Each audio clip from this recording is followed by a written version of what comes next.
Shalom Bapak Ibu sekalian. Hari ini Rabu 27 Januari tahun 2021. Dari Tugu Semper, Jakarta Utara, saya mencoba membuat video singkat untuk mengajak kita semua membaca kembali Wahyu pasal 13 ayat 18 dengan tepat. Alkitab mengatakan apa? 666 atau 666. Namun sebelumnya kita harus mengetahui bahwa Kitab Wahyu secara keseluruhan itu ditulis oleh Rasul Yohanes ketika dia dibuang di Pulau Patmos antara tahun 90-an Masehi, ya. Tentu sampai tahun 90-an Masehi itu dia melihat bagaimana kekaisaran Roma yang menguasai Israel secara politis pada waktu itu. Dia tahu kaisar-kaisar siapa yang sadis, bengis dan kejam. Nah, dalam Wahyu pasal 13 Rasul Yohanes mengangkat dua tokoh yang sifat dan karakternya sama seperti binatang, kejam, sadis. Sehingga orang-orang percaya pada gereja mula-mula itu mengalami aniaya dan tekanan yang sangat berat. Nah, tokoh yang pertama itu ada pada ayat 1 sampai ayat yang ke-10. Bapak Ibu bisa baca di sana seperti apa sifat dan kelakuannya, akibat sifat dan kelakuannya apa yang terjadi ada di sana. Nah, tapi Rasul Yohanes memberikan masukan kepada orang-orang percaya pada gereja mula-mula, ya, untuk menghadapi keadaan itu yang diakibatkan oleh tokoh yang pertama yang kelakuannya seperti binatang, ya. Rasul Yohanes memberi saran pada ayat yang ke-10 bagian terakhir.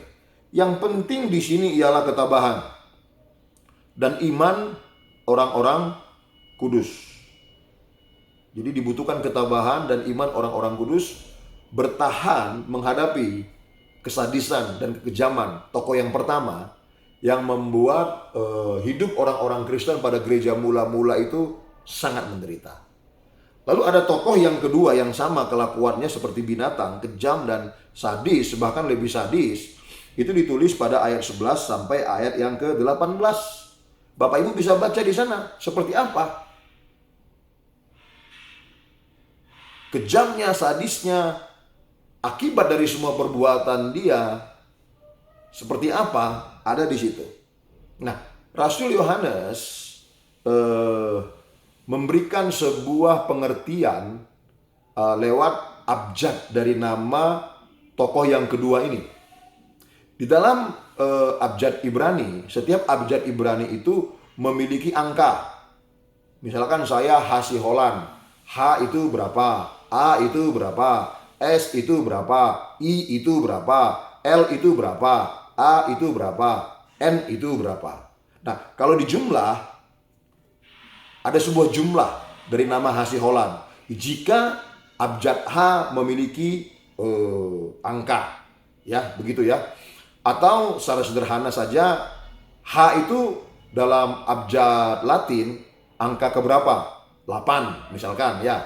A itu angka pertama 1, jadi 8 tambah 1. S itu angka keberapa? Ya, bisa kita temukan. Ini misalkan, ini pemikiran saya saja. Nah, di dalam Ibrani, setiap huruf itu memiliki abjad.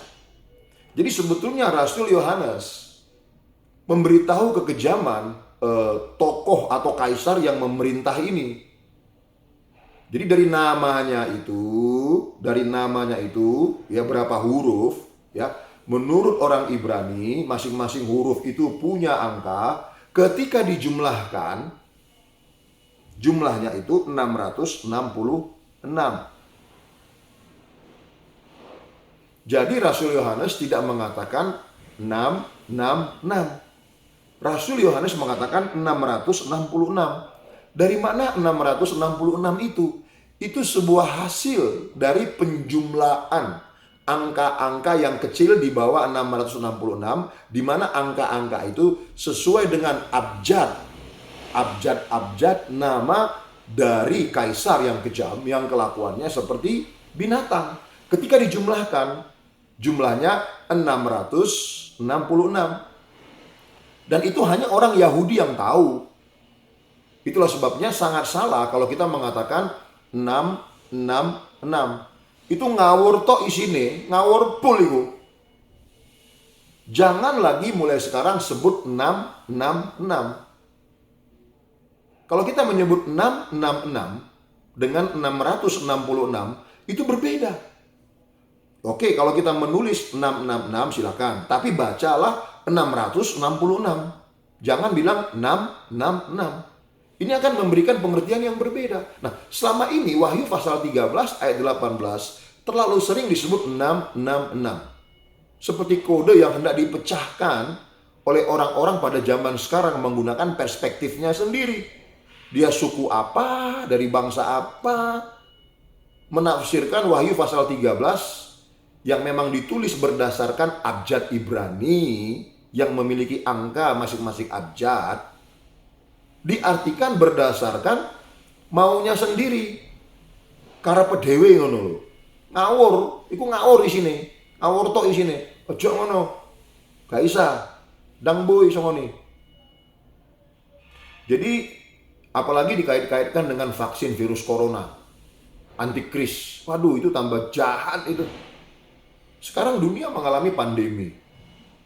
Kita bersyukur ada peneliti, orang-orang yang meneliti mempertaruhkan segenap hidupnya, sehingga kita bersyukur mereka menemukan vaksin virus corona. Kita harus dukung, kita harus bersyukur. Nah, kalau kita tidak mampu atau belum berkesempatan menolong manusia dari wabah kemanusiaan ini, udah diem, jangan kebanyakan ngomong. Apalagi bawa-bawa ayat-ayat Alkitab, membaca saja salah, apalagi mengartikannya. Lo membaca saja salah, apalagi mengartikannya. Itu tambah ngawur Bapak Ibu sekalian. Nah, oleh karena itu di zaman sekarang, mari kita kritis ya terhadap sesuatu warisan-warisan yang ada ya.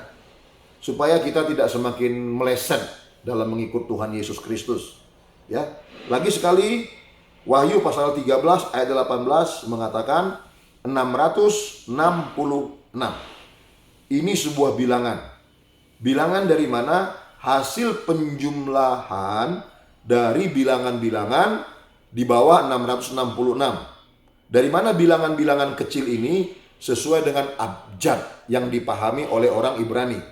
Ketika dijumlahkan, jumlahnya 666. Pahamilah di sini, ya.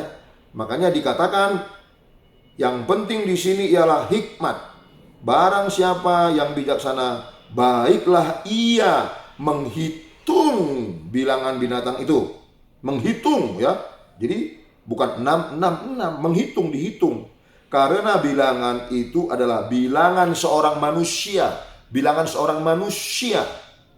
Manusia itu ada namanya A, B, C, D. Nah, dalam Ibrani masing-masing abjad punya angka, ya. Dan bilangannya ialah 666.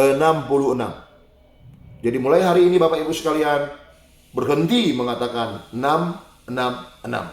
Karena itu tidak sesuai dengan Wahyu pasal 13 ayat 18. Tuhan Yesus memberkati. Seruput kopi dulu. Kopi hitam. Wah, sedap nih. Pakai gula dikit.